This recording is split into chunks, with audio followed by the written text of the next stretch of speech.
আসসালামু আলাইকুম ওরহমতুল্লাহ। প্রিয় দর্শক, আগামী 12 তারিখ আমরা আমাদের নাগরিক অধিকার প্রয়োগ করতে যাচ্ছি। এই সময়ে আমাদের মনে রাখা দরকার আমরা যেন তুলনামূলক সৎ প্রার্থীকে আমরা নির্বাচিত করি। তুলনামূলক এই জন্য বলছি কারণ শতভাগ সৎ প্রার্থী পাওয়া এই সময়ে খুবই মুশকিল, খুবই বিরল। এজন্য আপনার আসনে যে প্রার্থী আপনার মনে হবে তুলনামূলক সৎ, আমরা তাকেই নির্বাচিত করব। এমন যেন না হয় আমার ভোটের কারণে কোনো একজন অসৎ ব্যক্তি সংসদে যাক এবং আমাদের এলাকার আমাদের দেশের নেতৃত্ব পেয়ে অন্যদেরও ক্ষতি করার সুযোগ পায়। কেননা আপনার ভোটাধিকার প্রয়োগের মাধ্যমে তিনিও যদি অন্যায় করার সুযোগ পায়, যে অপরাধগুলো করবে তার কিছুটা দায়ভার আপনার উপরেও আসবে। প্রিয় দর্শক, এই নির্বাচন গতানুগতিক কোনো নির্বাচন নয়, এটি আমাদের পরিবর্তনের একটি নির্বাচন।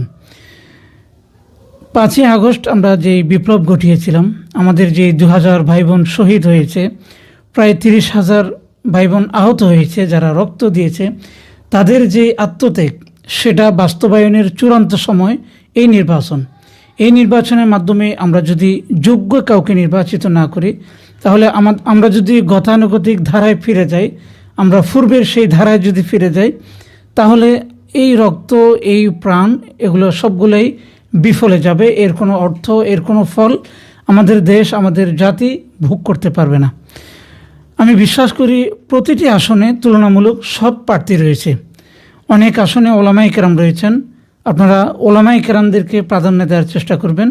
ওলামায়ে কেরাম না থাকলে সেখানে যাকে তুলনামূলক সৎ মনে হবে, যার অতীত রেকর্ডে কোনো ক্রাইম নেই, কোনো অপরাধ নেই, বা যার মাধ্যমে আপনার এলাকার, আপনার সমাজের উন্নয়ন হবে ভাবছেন, আপনি চোখ বন্ধ করে আপনার বিবেককে প্রশ্ন করবেন। আপনার বিবেককে, আপনি আল্লাহকে হাজির নাজির মনে করে যে আমি এমন একজন মানুষকে আমার আমানত প্রদান করব, যার মাধ্যমে সমাজ, উম্মাহ এবং দেশের কোনো ক্ষতি হবে না। আপনার হৃদয়, আপনার আত্মা, আপনার বিবেক আপনাকে বলে দিবে আপনার কি করা উচিত। প্রিয় দর্শক, এবারের জাতীয় নির্বাচনে আরও একটি গুরুত্বপূর্ণ অধ্যায়, সেটি হচ্ছে গণভোট।